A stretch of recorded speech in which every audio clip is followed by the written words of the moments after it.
If you try to control the variety of situations that may pop up in your face tomorrow morning, all that'll happen is you will become a very limited life. You would step out into the world and do whatever that needs to be done only if you have an assurance, no matter what you walk into, you will not lose yourself. You will walk full stride, otherwise you'll only be a half a step. Most human beings are half steps because the fear of suffering.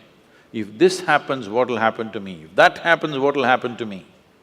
If you're well managed within yourself, you know how to manage your thought, you know how to manage your emotion, you know how to manage your body, your chemistry, your energy. If you know how to manage all this, what does it matter if you walk into hell, I'm asking? If you are well managed, if you are a heaven within you, what does it matter where you go? Hell also will be an interesting place to go. But if you are ill-managed, then you want to be in a nice place all the time. You will not step out into anything.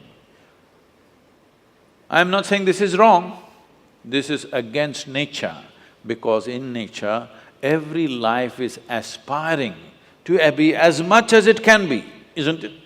Every life is naturally aspiring, this is not a philosophy, this is not an ideology that you must do this or that. It is natural and intrinsic for every life that it will do as much as it can.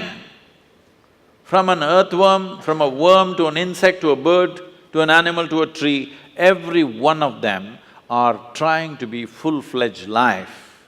If you go against this simply because of the fear of suffering, then all possibilities of exploring the nature of being human, the tremendous immensity of being human is just lost upon humanity.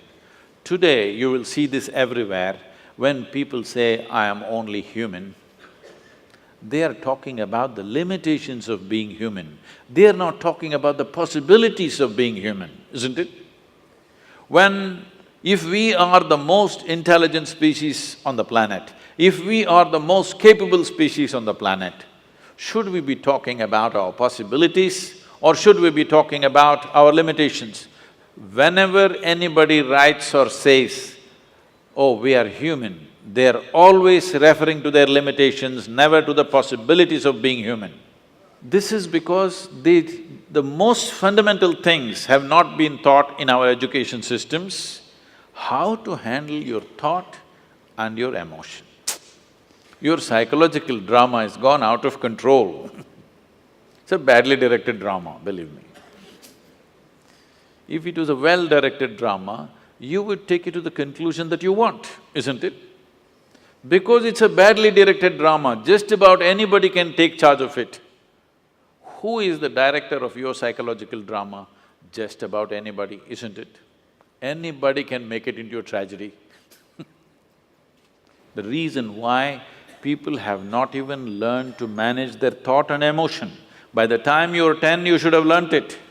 At 60, people still don't know how to manage their thought and emotion. They're standing up like ghosts in their life. They don't need anybody's help. They can go on endlessly creating suffering for themselves. Now, suppose you did not know how… you have normal hands and you do not know how to use it. What would you call yourself? No, you tell yourself, don't tell me, it's okay. Whatever you think, if you have a normal process of mental faculty and you do not know how to use it, it means the same thing, yes or no? Does it mean the same thing or no? You don't have a normal hand, then you can't use it, that's different. We will look at you compassionately. But you have a normal hand and you don't know how to use it. Whatever word you use to call yourself, don't tell me, but the same thing goes if you don't know how to use your thought and emotion towards your well-being, isn't it? Because ill-managed. Because the fundamentals of life are not grasped. What is the nature of my existence? If you don't know this, how do you manage it? Only if you grasp the nature of something, then you learn to manage it, isn't it? You don't even see what it is, how to manage it? There is no way to manage it. So the first and foremost thing, that's why, is called realization. You must understand this. In this country, in this culture, we never refer to any kind of spiritual realization as an attainment. We only said it is a realization.